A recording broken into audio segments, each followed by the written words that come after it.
But we'll start over. Hi, everyone. Welcome to another incredible program with the Memphis Jewish Community Center. I'm Lauren Taube, the director of the Center for Jewish Living and Learning, and I've had the pleasure of working and learning with Jason and his incredible insights with Beit Abulafia and everything that goes along with it. So thank you, Jason, again, for the inspiration and really the motivation and the everything for this program. I know that you have some incredible guests with you, so I won't talk much longer, but just to say thank you to everyone who's on this morning or this evening if you're in Israel. And we are continuously planning programs here on Jewish Learning and are always open to all of your ideas and input.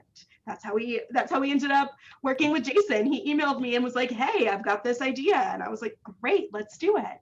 So with that, I will turn it over to Shoshana, who will do the rest of the introductions. Thank you, Lauren. Good morning, everybody. Hi, I'm Shoshana Cenker. I'm sort of the Universal Language Room liaison.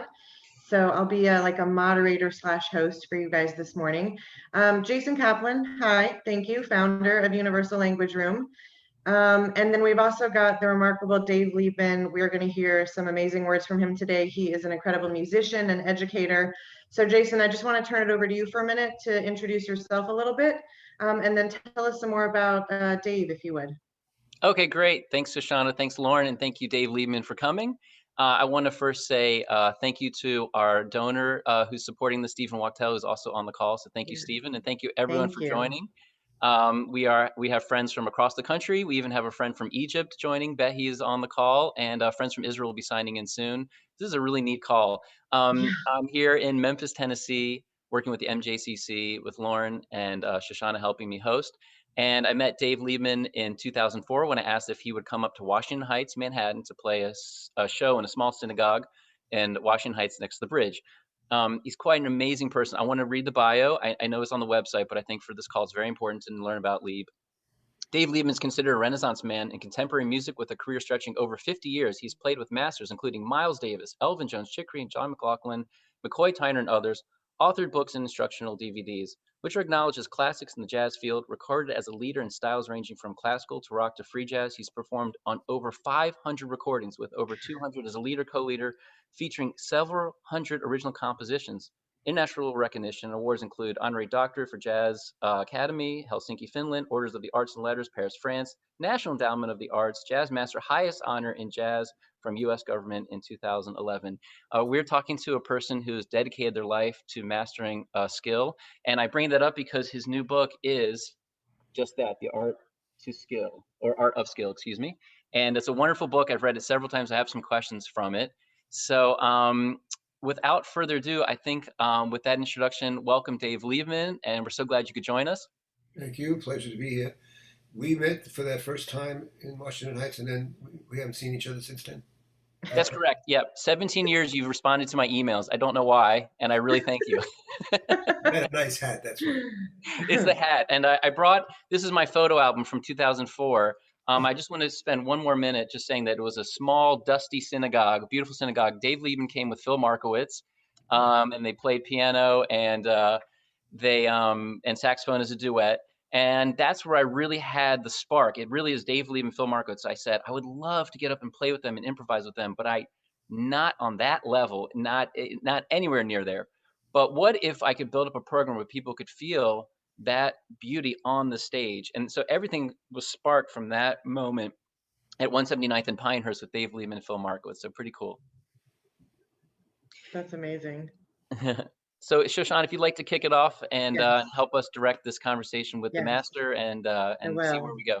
Well, Dave, did you know that like that is where this idea came from? That it came from Jason's meeting with you? That's cool. I didn't know that was the direct impetus. That's pretty awesome. Okay, so then Lieb, if you would tell us a little bit about the direct mentorship that you've had with Miles and Elvin Jones, and sort of if you were able to pull some things for that sent you maybe on your own self-discovery journey, or looking into your spirituality. Just tell us about that connection and what came out of that, if you would. Well, to play with such masters, of course, was an honor and thrill, no question. And of course, I have a lot of stories from Right. on stage and off stage for both Elvin and Miles. But one thing that was common when people ask me what did I get from the experience and outside of technical stuff, which is quite a bit actually. Um, these guys, when they hit the bandstand, they were like a different person.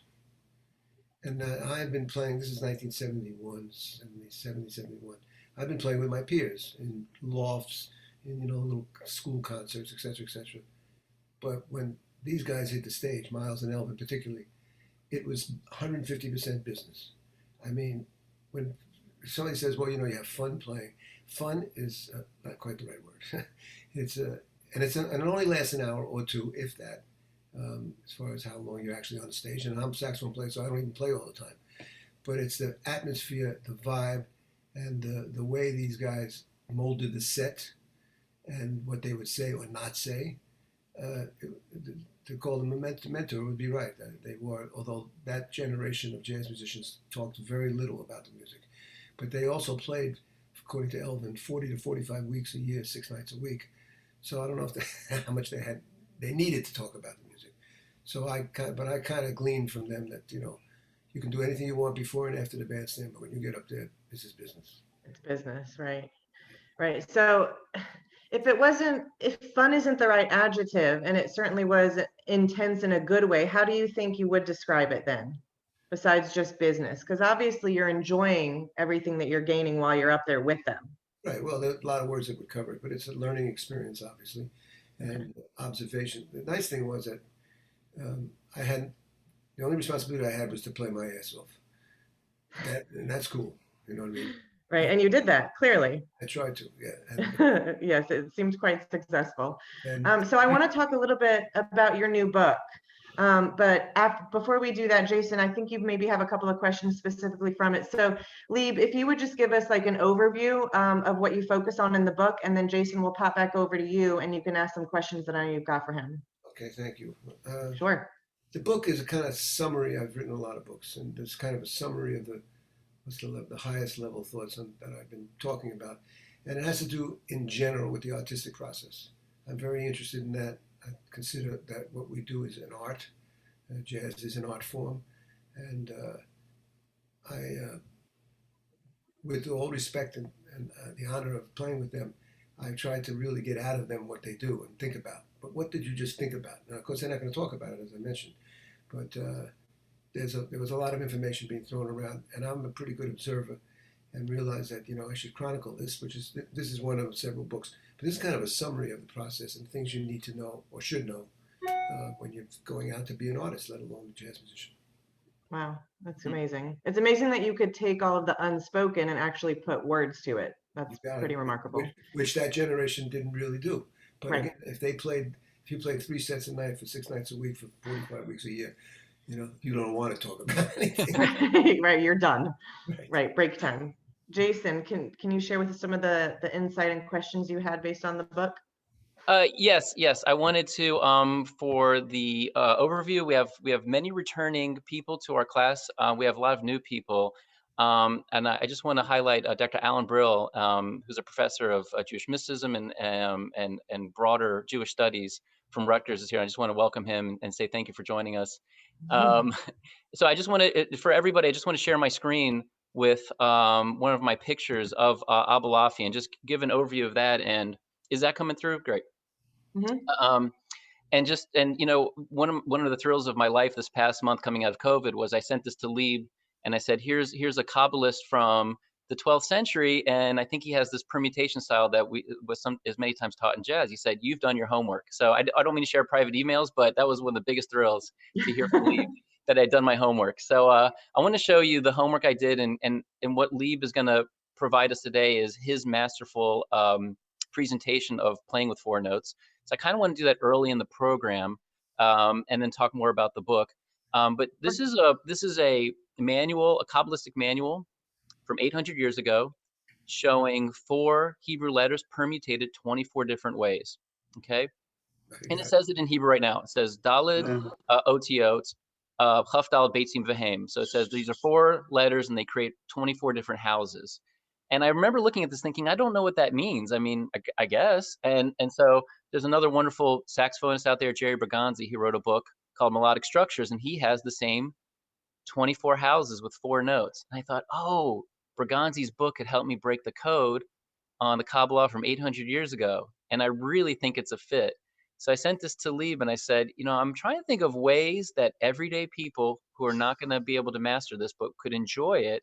How could they start playing with melodic notes and having fun with it? And I've seen it from 6-year-olds to 56-year-olds having private lessons with them, really enjoying this system. So I wanted the endorsement of a jazz master to say, yeah, I kind of think this way sometimes. I'll let him speak for this, but Lieb, seeing this in front of you, and we talked about the 4 notes. Could you give us your comments or thoughts on 4 notes and permutations? Well, 4 means that we have 8 left. Music. It's funny. I often bring this up just as a thought. Where did it say in the annals of history of mankind that 12 notes is cool, or maybe 13 was cool, or maybe 4 was cool?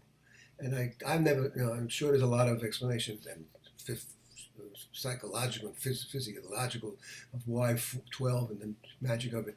But it always stood in front of me because the 4 are, you can do a lot with the 4. You can't do as much as you can with 6 or 8 or 10 or 12.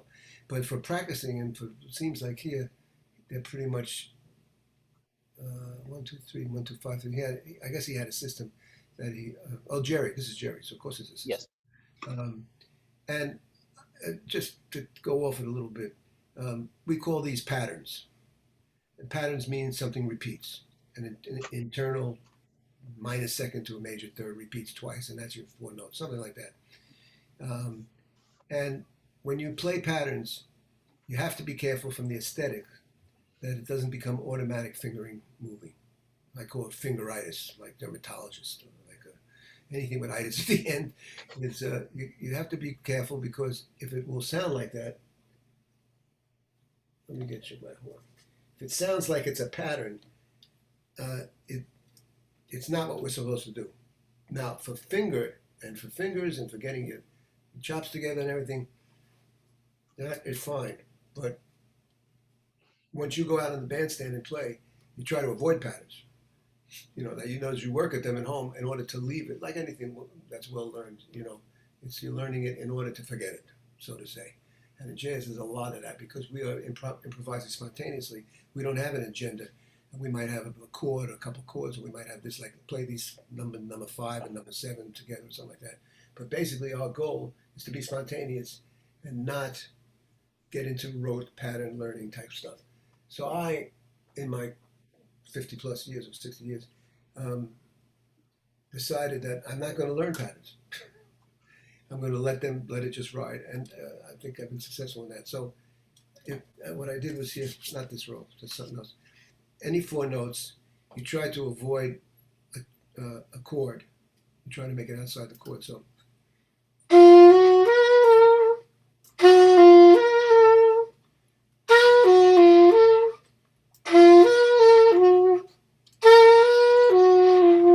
those are all different using those 4 notes, the first ones. Again, the second one. So that was only a switch of the first 2 notes. Mm-hmm. To remain from the pattern. The head of the pattern is the first bar. I'm on 3 now.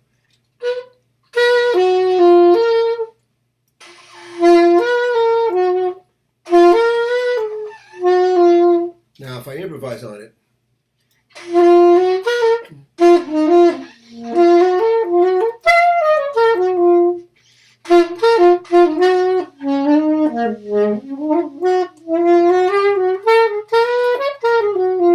So now that led me to that. And therefore the pattern served its purpose.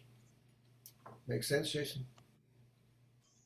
Makes perfect sense. Very good, very good. And I want to say on Liebman's point that Oh, beautiful! I love this. The letters. It's so beautiful.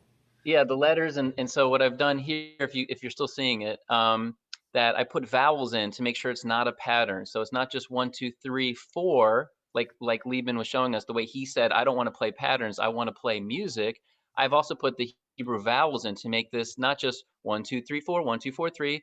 because we don't want to practice in front of people. We want to say ova giha evo higa oga vihu. So I make up little languages to make sure that when I play music, it's not mathematical for the audience. And I think just to reiterate what you're saying, Liebman, is to make sure it's not mathematical or analytical, but you really tell a story. That's the goal. And by the way, I could read some of these vowels from being bar mitzvah 9,000 years ago. But how many letters are there in the Hebrew alphabet? And I was just saying 12, make up the notes like that. I mean, how many ways could you call this? It's 22 letters and I believe 4 vowels, and I think we get to 26, and 26 is also the numerical value of the name of God. So it's supposed to all come together. Perfect. That's what I thought. So it's 26. We have 26 also, don't we, in English? Right. Okay. Yeah, we do. Oh, We do. Absolutely. What a coincidence. Yeah. So thank you, Lieb, for sharing that and improvisation. And so that's what I've really believed with finding and discovering Abulafia after, as I mentioned, being inspired by Liebman, Universal Language Room. The Universal Language Room led me to Abulafia and a Kabbalistic system that's both dedicated to Judaism, which is very important to me, and dedicated to the universal well-being of all humankind, and that type of bridge. So the other bridge I wanted to mention today is the bridge between all of us sitting here on this call as, and I mean amateurs in a positive way, amateurs, lovers of music, and not professional masters like Liebman, but I wanted to build that bridge that everyone in this call, and I see Michael Tannenbaum here, that on the last call, Michael and I went back and forth with music and the 4 notes, and we had a great time.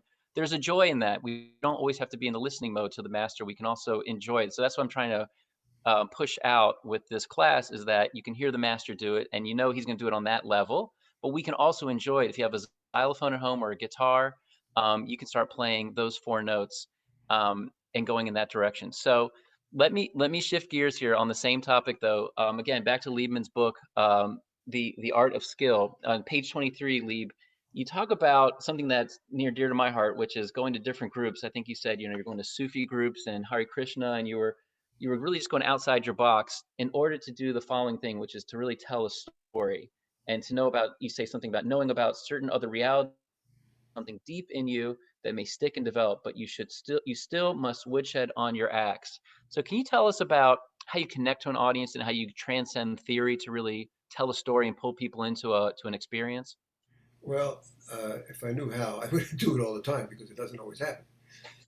We get, we have 12 notes, as I was saying earlier. Why 12 notes? Well, the truth is 12 is plenty. So, and therefore, with all the choices you have, musical choices, and remember, we are doing spontaneous improvisation. It's the key to jazz. We're not the only culture that has this, but we are, India has an amazing tradition of Indian classical music, which is big time theme and variations. But how do we get this to the audience? You play your ass off. You mean what you say. You dress accordingly, some common human things, say hello to the audience, like things that may get lost in the mix. And you are out there on a limb, and they usually, a jazz audience, I get a serious, outside of tourists or whatever, depending on the club, I get a serious listening, but mostly, students. And I figure if they're there, they have a privilege that they're seeing a master work. So therefore, follow your muse and follow mine, and somewhere along the line we meet, or we meet successfully, or we meet half successfully, and we can't even judge it because it's gone in a second anyway. So it's a matter of that your skill takes you past level 1, which is like, played great on the chord changes. His time was like a great 8th note feel and so forth, to like, he was saying something that touched me. Mm. If somebody walks out of a gig from one of us, from somebody like myself, hopefully they got touched spiritually, maybe physically, even we play a certain kind of way. So I count on that, and I'm good at it because I've been doing it for so long. And that's what we try to do as jazz musicians, and use this language, these 12 notes, or 4, because, much of free jazz, without getting technical, much of free jazz is built on little schematics. And one of them is just playing only those 4 notes for the next hour. So that could be a song, a tune, we call it a tune, composition, or not written down and just played, something like that. So it's pretty wide when you get down to it, but it means that you got to convince the people, as I talked about Miles and Elvin. They get on the stage, it's business. This is my business. My business is to just make the audience feel anything besides throwing rocks at me. Well, I think from the beginning of the class that I still remember your show there. Actually, and I haven't told you this after 17 years, but record it. You said as long as you don't share it, and I've never shared it.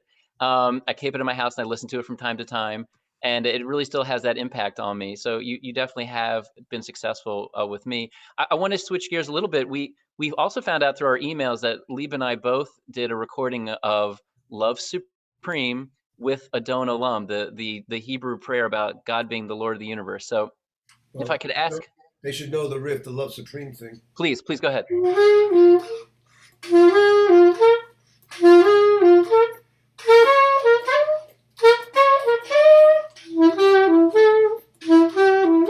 Now that's 3 notes.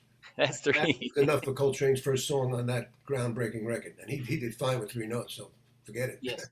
Yes. So on that Lieb, your feelings of the spiritual world and music and is there something you want to put into words today or share with us your feelings? My feeling is that music starts spiritually. It's not even don't even go into building it up. It'll take care of itself. In other words, we're playing the music of the seers, and Sufi had a great one of Hazrat's book. It's on music. Is fantastic. Although he didn't like jazz, I mean, he probably heard some terrible jazz and so. But I think it's from the get-go. As soon as you play, you're entering another realm, and you're doing it in jazz. We do it with maybe 3 or 4 others, or a big band, 18 others, something like that, and that's a communal service, because that puts us all on the same page, even though we might not know it and we don't talk about it. I have a little bit of a problem when people talk about this kind of stuff. I think it's personal, beyond belief personal. If a student comes to me and says, Lieb, what was the spiritual component of your music? What do you think about it? Can you express what it is? Something like that. I'll answer the brother, no question about it. But in general, I think this is something left unsaid. It's better than said, and it takes care of itself. I mean, Coltrane, when he did Love Supreme, it was obvious he was talking about spiritualism. I mean, he says it without calling it Judaism, Catholicism, Hindu, and something like that. I mean, I wear this. I don't know if you can see it, but this is well, you can't really see. This has cross, star, the yin yang, and the crescent. And I figure that if I land somewhere in a plane by accident in a country that doesn't like me, this might help alleviate the problem. It's spiritual and practical. That's how I feel about spiritual stuff. I mean, it's obvious. It's self-evident. It's like the Constitution. Self-evident, and all men are created equal. I mean, come on, I got to be a genius to know that. You know? Beautiful. So on our last call, we talked about how a lot of the great Jewish rabbis said that you can't speak about mysticism, and it wasn't a prohibition. It was just a fact of life. You really can't speak about those things. Somebody else seconded me. That's good. Yeah. So very good. So what I would like to do, one thing I didn't mention that Lieb does, and Lieb, please help me with the title of your jazz school association. But you've been doing that for I think 20 years. So you are a tremendous educator. 31 years. International Association of Schools of Jazz. We have about 30 countries. We have a yearly meeting. This year it's going to be a little compacted because of the COVID, but we will be in New York the year after. It's always usually during June, July. And it was my idea after traveling, especially in the 80s, when I was really hitting the road, and the teaching became an important component of what you did. You had a performance, but they expect you to say something of value to the students also. So I had to get myself together. And okay, what am I doing here? Hello? Are we still good? Oh, let's help someone go on mute there. Let me see if I can help them. What was I saying? I'm sorry, Jason. Jazz Association and teaching. Yeah. So, and I realized landing in Germany and then going to France that the guys in Germany didn't know who the guys in France were. Best musicians in the world. I mean, European jazz had a whole following. And I thought that maybe I could bring like a United Nations kind of thing. Get everybody from the schools in one room and see what we could do. And I called a meeting for it was April 1989. I had been writing letters in those days, pen and ink. And 15 countries showed up because of my reputation. I mean, they didn't know what was going to happen. I just said, you should be there. This is essential. You're teaching jazz now. You're learning how to have a good jazz department and good skills as a teacher. If you come here and share that with the guy from Yugoslavia, maybe something new can come from it. And we're on 31 years now, somehow. That's fantastic. That's fantastic. So I think I'll open it up to questions, but Shoshana and Lieb, what would you say to people who have a piano, or a xylophone and want to think about improvisation, I'm talking about getting them the 4 notes and 4 letters and seeing it in permutations. What other sort of things to say, look, enjoy this music? What advice would you have? Well, there's what we call play along records. A gentleman named Jamie Abersold has been responsible for putting like a rhythm section playing alone with a space for a horn or for a singer or for a trombone player or whatever. But to me, the first thing you want to do is just improvise. So, and you should get a teacher in the beginning at least, if not later on. Here's 2 notes, not even 4. Here's 2 notes. Listen to what I do with it. You know, I mean, 2 notes, not much you can do, but maybe these 2.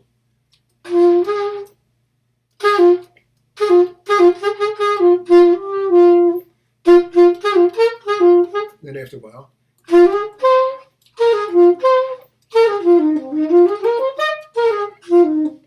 and slowly I got the 4 notes, and then a couple more to throw in there.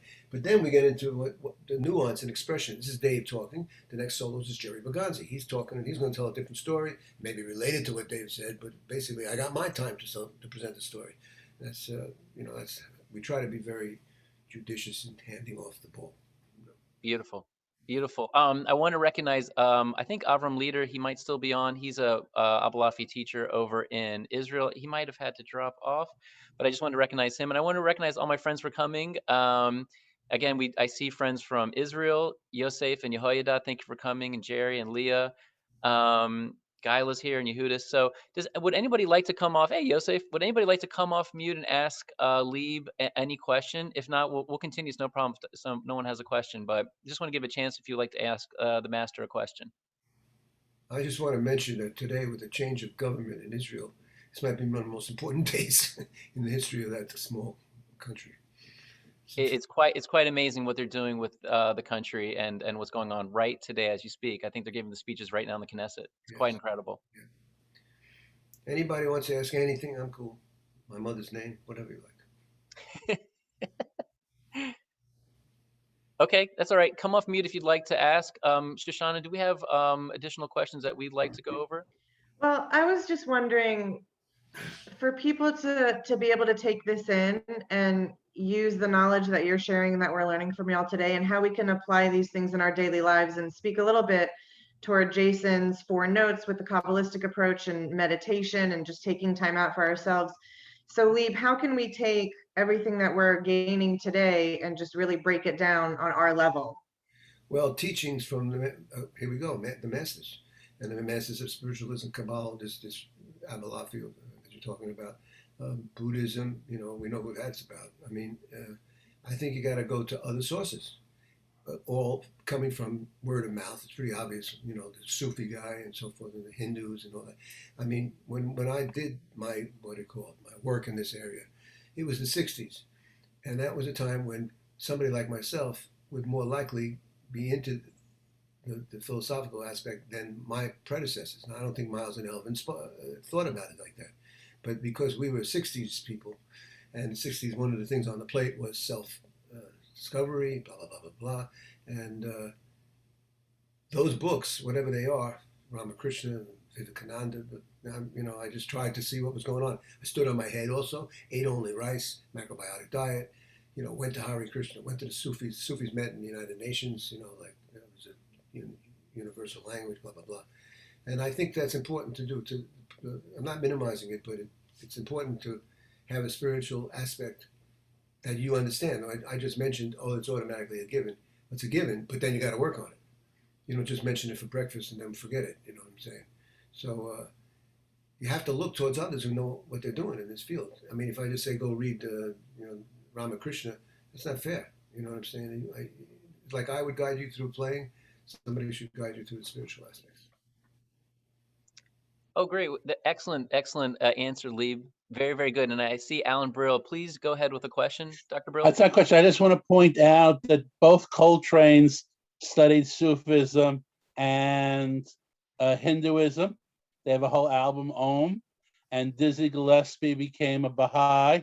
Yeah. Even though you're crediting is your age, understand that they didn't make it center their music, but the prior age did quite a bit of exploring also. Yeah. And also the other thing was, I mean, there were several ways of enlarging your vision, so to say, and they weren't quite legal. Um, and Don Juan has been doing that shit for centuries, et cetera, et cetera. So you look to that also because there's a lot of information in that respect that's available. Yeah. Yes, very good, very good. And I think I bought the Coltrane album Love Supreme and keep it in my house so I can see the poem on there that he wrote to God with the music. And thank you for your question, Dr. Bill. And I think I might have said Rutgers, but you're at Seton Hall. I just want to correct that for the recording. And I really appreciate you joining. Michael Tannenbaum, do you have a question?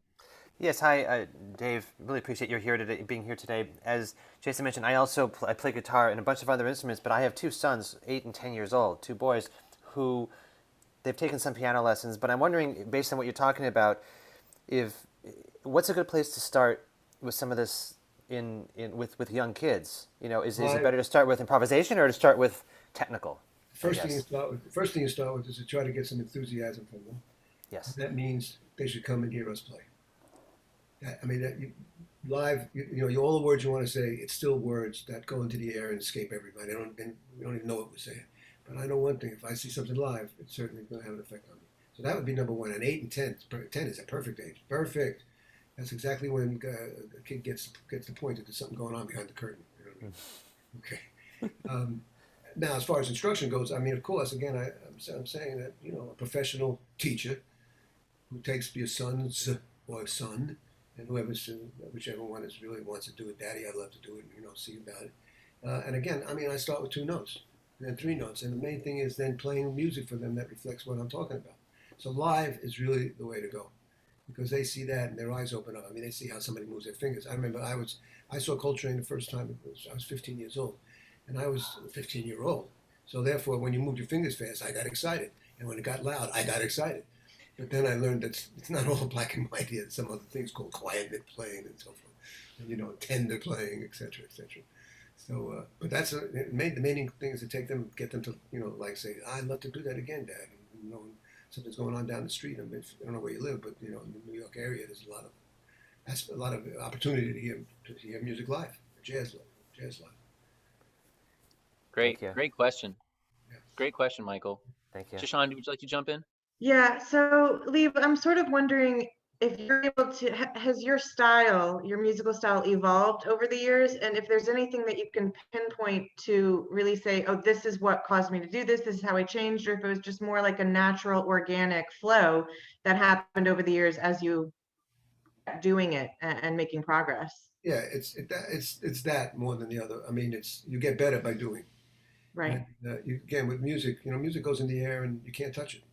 And therefore, it's a little ambiguous about, well, how did I improve and what did I do? And, if I search enough, I do because I write these books. But if you do that, you see there's other aspects here going on. And improvement happens incrementally and happens by you doing it. Now, this COVID thing is kind of erased playing. I mean, I'm in an apartment building. I was never a big practicer anyway. But I have to really, watch my Q's and T's and be careful and not make them. I don't want anybody knocking on the door saying it's too loud. Even for you now, I just played really soft. So that's a good thing because I'm learning how to play mezzo piano, which is something jazz musicians do not usually do, which is play soft. But who knew about soft? Miles Davis. He could play soft and he used it as a secret weapon because when you play soft, when you then return back to the usual palette, it's even more dramatic because you've done an A-B, you've done tension and release. And so therefore, any musicians listening, don't forget mezzo piano. Right. You've mentioned several people who have influenced you and your work. Are there other people, maybe not even in the jazz realm, that you really pull from or that inspire you? Well, when I was at that stage, as I mentioned, all the spiritual books that I could get a hold of, which you see, finally in the 60s, you could get things. Same with records. You went to a record store and there were things there that you could only dream about 5 years earlier because the medium and the technical and technological aspect made it. I could go to a record store and there was Jimi Hendrix and Bartok or Dostoevsky. I Love the Idiot was a great book in my life. Old Man in the Sea. I'm talking about old time stuff like that. And it's also who you surround yourself with. I mean, if you surround yourself with like-minded people who are, again, without getting too crazy about the language, who are into that area, I don't know how else to put it. You want to get in that crowd. You want to be there. And usually that will be accepted because people love to have cohorts and partners in crime, so to say. That's excellent. Excellent. I want to at this point just kind of coming up on the 35th minute here. I want to just recognize a couple other people just came on the call. I want to say hi to my wife Michal. Thank you for coming, and my parents Judy and Martin. Leah Mandelbaum, thank you for coming. We had a great art program with you with Stephen Wachtel. Mayreen is a new friend from the Muslim community. We're working on a universal vision. I just want to thank her for coming. I mentioned Alan Brill, Jan Silverman's a friend. Angie, thank you for coming. Jerry Cutleroff, Behi, Yehudis, Yehoiada, and Kyla. I just want to say thank you for coming. Lauren, thank you for hosting this. Just to give a quick overview of what the next steps are for Beit Abulafia in the Universal Language Room, we did a recording PBS to get the young kids learning the system and starting off their life, I think, in a creative and universal way.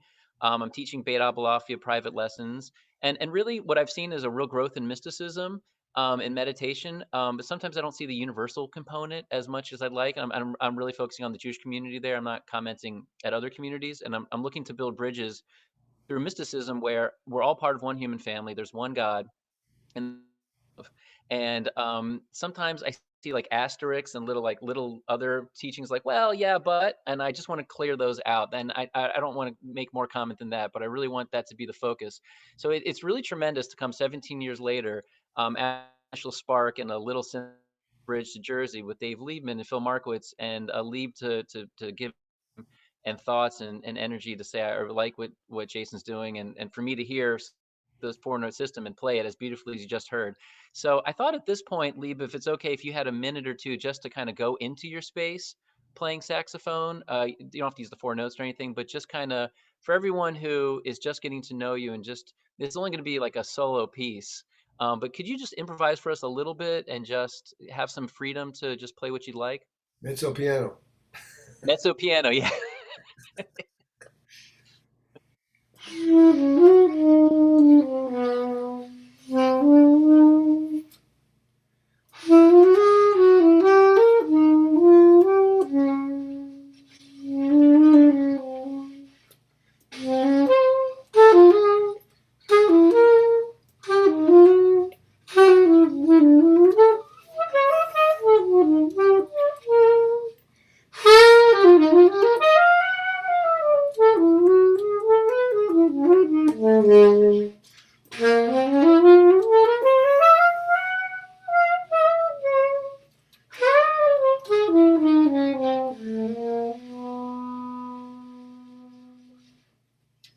All right. Take one. Beautiful. All done on take one. That was beautiful. Ladies and gentlemen, everyone who joined, thank you so much for coming. I'd love to open up if there's any further questions. It's not every day that. I have a question, Jason. I have a question. Please. When you say you teach this guy's system or Kabbalah, I mean, what does that mean? You say read page 22 and come back with it. What does that mean? Oh yeah, so I'm doing everything in person right now because I'm thinking about a book. But I'll show you real quick. I brought my guitar and I just show people on guitar, piano, the 4 notes, and I say, Aleph, Bet, Gimel, Daled, Aleph, Bet, Daled, Gimel, and we start practicing those 4 together. There you go. Yeah, yeah. But do you then? You might be. This might help you if you get a play along that like there's volume 21. He has scales. He just uses scales as the background. Because you would want to be going to put this into real language. And the thing that's missing here is rhythm.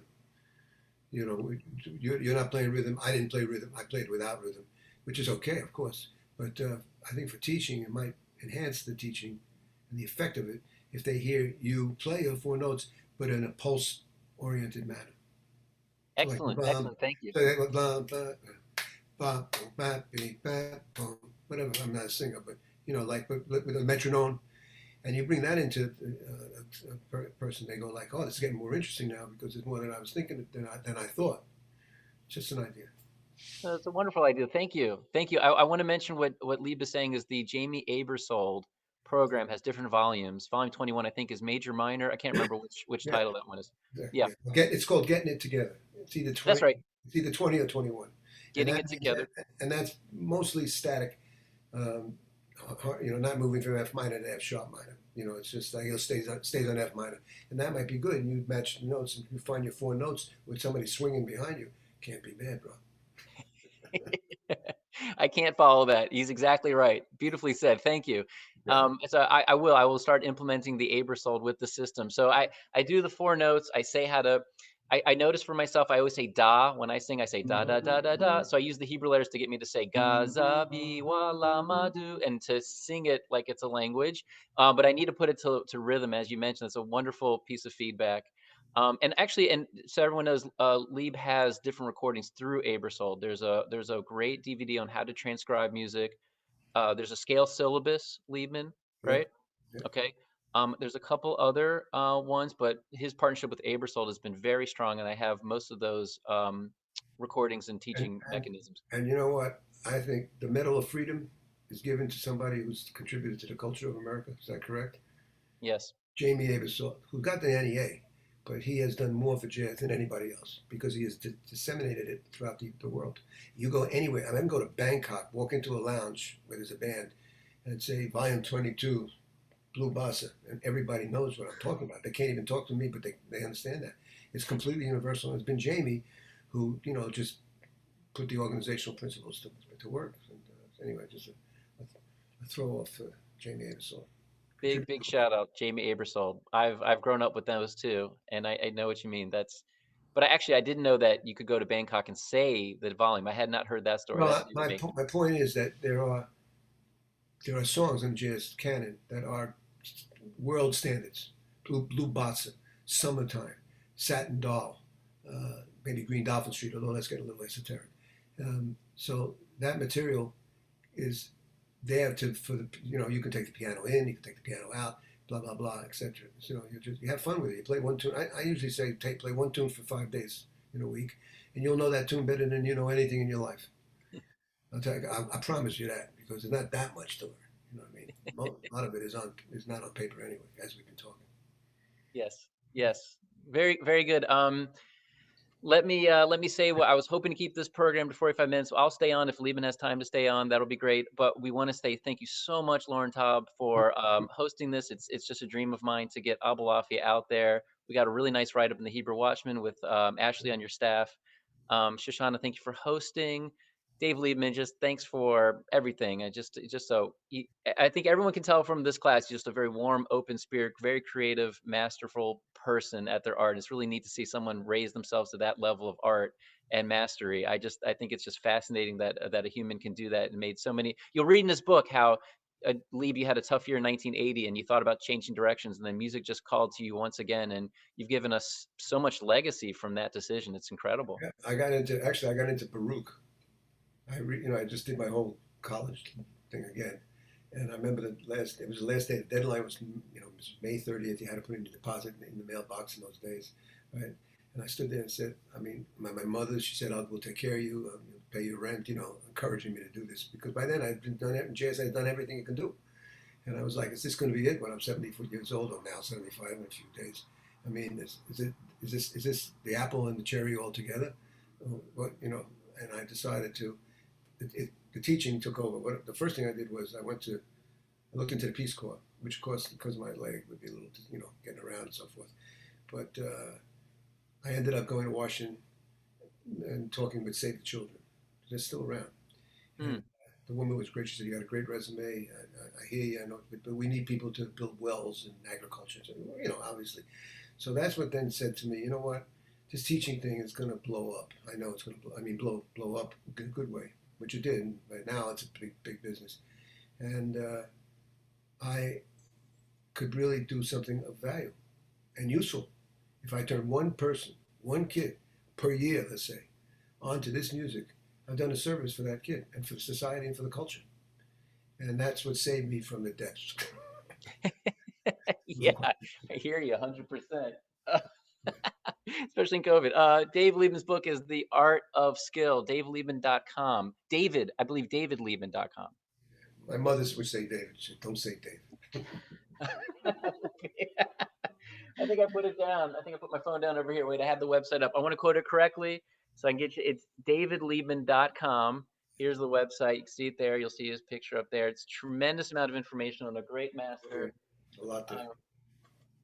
My dream, and I promise, Lieb, I won't tell anybody that I played with you just because I played guitar on the same Zoom call. I'm going to save that for when I come as a. That's a moment in posterity. Put it right there. It doesn't happen every day, Jason. I know. I Okay, I think I'll claim it. And I can play with you. Same thing, bro. Okay, good. Two-way street. Okay, I'll claim it. Just a pleasure, a blessing, a pleasure to have you. I want to just open it up for any other questions anybody might have with the remaining time we have. I want to thank everyone for joining on a Sunday. Mayreen, you do have a question. I saw your hand go up. Please ask and come off mute and ask Lieb a question. Here she comes. First of all, I want to say thank you so much for including me, us, and I wore my dupatta today, especially because somebody in Canada got run over for wearing a dupatta. I only have one dupatta, so it's going to go in the washing machine a lot of times this week. Very thank beautiful. you. And my question is, when I meet people like you, and I've talked to Jason about this, I see a lot of inspiration. It's almost unfair how gifted and talented some people are. And then I know they say like a genius is like 1% inspiration and the rest is 99% perspiration. But honestly, when you see what God has just poured into you, what part of it do you, your legacy, do you delegate to yourself? And what part of it do you feel was just a gift and it came as a gift? So that's my question. It's important to me right now. Thank you. And that 1%, 99% inspiration and 1%, what's the word? Something anyway, you got it right. Bartok said that, I think. I was lucky because few different things. Being in New York and being able to hear jazz at a young age, how I got to hear Coltrane at 15 years old in 1962 is, a story that I've written all over the place. But I didn't know that was the same instrument I had at home. It couldn't be, because it was crazy. I said, he's practicing. What the heck's going on here? So I went from he's practicing at 15 to studying his music and being one of the so-called experts in the world on it. I just, first of all, you like it because you like the girls, if you get my point. In high school, what else did I have? And then I had nothing, because of my leg, I couldn't do sport. I did do sports, but not that until we have to do it. So I was kind of forced into a situation, well, Dave, it's going to be music. And the early music I liked was rock and roll, 50s rock and roll, which had the tenor saxophone quite up in front. Not since then, the guitar took over in the 60s with the Beatles. And I was right there in the laboratory in school. I went to NYU because I didn't want to leave New York. Those days you didn't think about, I'm going to go and play with Miles Davis. You just did it, and you lived with other people, and you had a crew. Today I was just writing about it. We had an organization called Free Life Communication, which I was the head of, which was a little bit like this International Association of Schools of Jazz. It was how do we exist outside of our loft, entertaining each other. And we did 300 concerts the first year, and I got a grant from the National Endowment. This is 1970, 71. Because I felt there was a need to, for us to communicate and get out of the loft. We were playing for each other in the loft. It was great. But, in the end, you need an audience. One interesting thing, when this, COVID thing happened, I had a gig at Smalls Club downtown. And we played the first tune, and then there was silence. I completely forgot that, there was no audience. All these gigs have been no audience. And I said, wait, something's missing. And, my daughter was there with the sound engineer. There's 2 people plus a dog. And I said, what's missing here? The people, bro. The people are missing. You ain't got a damn audience, man. You ain't going to go nowhere if you ain't got a damn audience. You know what I'm talking about? So, with that in mind, I treated the ends of tunes as if there was an overture to somebody or something like that. But it meant the value of the audience. And that's important. This is an important thing, just to mention this. It's a give and take. I'm there entertaining you, but you're there making it possible for me to entertain, to entertain. And it's, without that, and that was a way, it was ridiculous. I've been playing for 60 years, and I've been looking at the audience as something that's necessary, but not really, blah, blah, blah. And that one thing that happened like 6 months ago, I said, man, I got to give more credit to the audience than I've been given, and give it up, you know what I'm saying? But I hope that answered your question. Yeah, very nice. Very well said. I have one more person. Very well said. Thank you, Lieb. Leah, I know you'd like to ask a question. If you'd like to come off mute. Here we go. Hello. First of all, thank you so much, Jason, for inviting me to this program today. And thank you so much. So you prefer to go by Lieb? Yeah, I like Lieb. It's more casual. Well, thank you so much. You know, your story is incredible. And I always, to me, someone who's committed their life to music and just the way music has always enriched my life. Like, I remember growing up as a kid, I struggled with depression a lot, and it was only music that could ever really pull me out of it, ground me, make me feel like I could connect to others, and also really just, I mean, even beyond that, over the years, music just has this incredible way to unite human beings of all different backgrounds. And, you know, just with all your contributions, it's really an honor to talk with you today.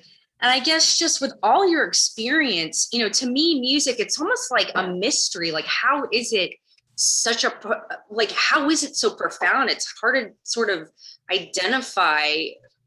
It is this mystical thing that you almost can't describe in words. And I was wondering, to you, what is the most profound, I don't know if thing is the word, but that you've pulled from music? What is it to you what's the most profound lesson you've learned about music? I don't even know how to frame the question, but hopefully you get the gist of what I'm trying to say. I like your cap that you're wearing. Is that silk? That reflects. Oh, no, it's just a headband. It's not. Oh, it's, weird. Okay. I think I accidentally have a virtual background going with no green screen. So it's creating a weird. Okay. Anyway, go ahead. Sorry. Well, I mean, I go back to Coltrane, which is my epiphany. And I talk about this, seeing the light. It's on my site. I give lectures in it when I can get a gig doing it. But it means that something that happened to you that you re-explore usually, because if it happened at 15, 16 years old, you're not going to be in shape to be able to describe it, if ever describe it, but you're certainly not at that age. I was privileged. I was in New York at the right time. I had older guys who said, come with us to Birdland. And that was the night the train was playing, and Bill Evans' trio was playing. It was jazz, was in the 60s, was, you know, it was very exciting. The thing that got me about Train, and in order, reflecting on everybody else, was the depth of profound, incredible sound. Music is first sound, then it's rhythm and melody, but it's that sound. And he had that, you know, just, I said, what is, how can you do that? Especially since I had that instrument, tenor saxophone, under my bed in 5th Street in Brooklyn. You know what I mean? It was that I had to address every day. Every day I did an hour. I did what, you know, my parents said, you got to at least do that. And then, you know, once you recognize the light, you can't turn away.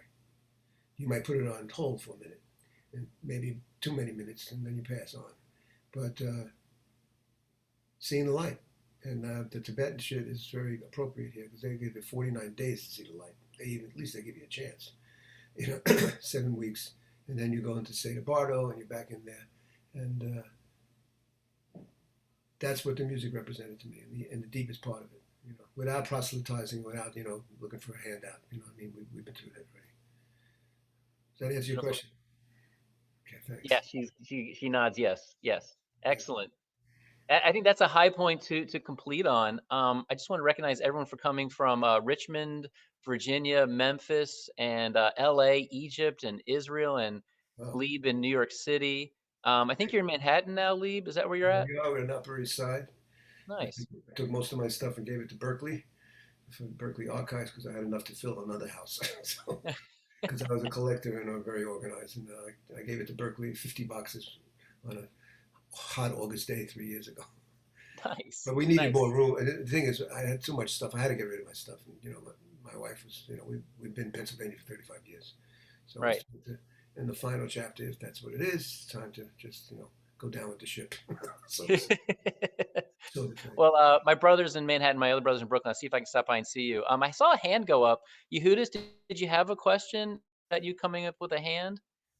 Yes, thank you. Okay, I have a question. I feel like if music has a spiritual aspect, which I've sort of always felt, even as a child, like intuitively, the issue that I have with, I think I'm not a musician, I just sing, but my husband's a musician, is that it's really hard if you don't have a community. Like in Judaism, and I'm sure with other faiths, I'm guessing, yes, that there's this idea of connecting with other souls Yeah. when you make music, and that it feeds your soul when you make music with someone. But they have to like, it has to be a good chemistry. Can't make music with everyone. Yeah. You have to have sort of a good feel, good whatever. And so my husband, where we live, he doesn't have people that he connects with. Yeah. And so as a musician, he's very lonely, and it's not good for the soul. And I'm wondering if you have any thoughts, if you've ever been in your point in your life where you haven't had kindred spirits to make music with, and how did you deal with it? And do you have any advice on how to find people to make music with if you live in a town where there aren't people that share your mission or your philosophy or your feelings? So thank you. Well, you got a problem there if there's nobody around. You can't manufacture somebody. What you have to do is cultivate whatever there is around. There has to be somebody who plays the blues on the guitar.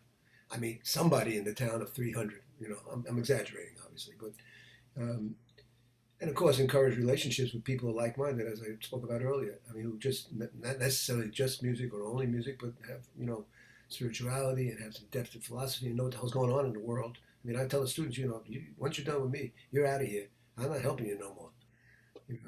Now you got to become an artist. It's in my website. It's called Finding Oneself: How You Become Who You Are. And in jazz, this is very important because we really look for individualism. If three guys sound alike, that means they were probably educated by the same teacher, and that's not what we want. We want the individuality of the person to sound, if they play saxophone, whatever it is, we want that to come forth to mark who they are. And the ultimate test, that wouldn't be for a non-musician, but the ultimate test is you put on 3, 4, 5 saxophone players or piano players. I probably can tell who they are by their first notes because they're their individuality. And if there's ever been a music that fosters individuality like jazz, show it to me. This is a necessity. You want to be who you are. You want somebody to recognize this is Shoshana and this is Jason. I can tell the difference between them, what's common, what's not common. To answer your question more directly, again, you got to, I would put a notice in the local paper, looking for somebody to play with, play jazz. And I'm educated, blah, blah, blah, blah, blah, blah. And you might hit something. Or every 6 months try, for your husband to do that, It's interesting because we were learning together this week, and it said you have to put it out in the universe. You can't lament that there's no one to play with. Exactly. You have to be like, I'm going to find someone. You have to be positive energy about it. So thank you. You got it. Good luck. Very good. Very good. I hope that our efforts at Universal Language Room or Beit Abulafia can spread to other JCCs. There has been some interest that I shared with Lauren at different places. So I hope that we can be part of that solution, bringing people together through music. Once again, wrapping up today. I don't know if I mentioned that we have friends in Florida. Did I say Florida, Stephen and Leah? Did I say you were there? Okay, they're there too. So Stephen Wachtel, thank you for the contribution and being our supporter. And thank you everyone for joining Dave Liebman's book, The Art of Skill. Shoshana, if you have any closing thoughts, I just wanted to say to Lieb, thank you so much. You're just a friend, a saint, and a scholar, and just somebody who, through the years, responds to my emails, and it really just kept me going to get to this point where it's getting some traction here and in Israel, hopefully other places. But that's my small thank you to your big, big, big legacy and for joining today. Jason, you live where my first idol was, and that guy's name is Elvis. I love Elvis. I had pictures. I was like a girl. I had pictures everywhere. I mean, I knew every tune. I mean, at least I could sing every tune. And because he had a free spirit that was unmistakable. He had to deal with terrible shit in his life, but because of who he was and how popular he was. But you live right near have you gone to see the palace there?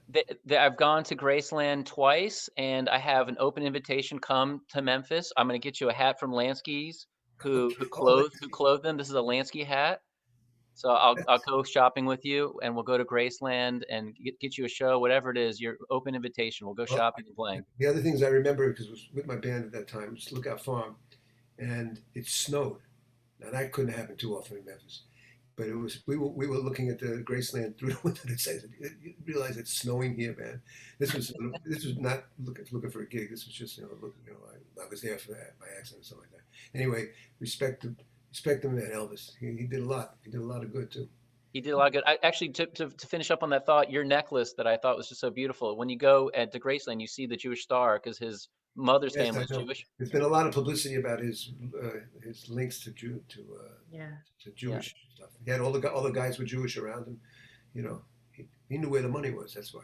But and I want to also say that when you're talking about your necklace, I thought you were going to say when you got to heaven and you say, well, God, I learned all these different paths of wisdom, but you said if I land in a place that they don't like me, I'll have credentials. I thought that was a great direction you went in with that. It's very practical, You Dave. got to flaunt it if you have it, bro. Nice to see you all. Pleasure to meet you. Good luck to everybody, and thank you, Jason. It was great. I guess the check is in the mail, right? As they say. Check is in the mail, and I'll let Lauren have Shoshana closing thoughts, and then Lauren closing thoughts. And this has just been such a blessing, and thank you. Thank you, No, Lieb. thank you, Jason. Thank you, Lieb. I just want to say this is like the best way to start a Sunday and to start our weeks on an open and positive way. So I'm super appreciative to everybody who was here, and especially to you, Lieb and Jason. Thank you. Thank you. You're welcome. Lauren, close us out, please. And on behalf of the Memphis JCC, thank you to Lieb, thank you to Jason, thank you to Shoshana for incredible words of wisdom. We hope to continue this partnership and do this more in the future. Please check back on our social media and our website, and we appreciate it. Thanks, guys. Thanks, everyone. Thank you. Bye. Thank you. Peace and love.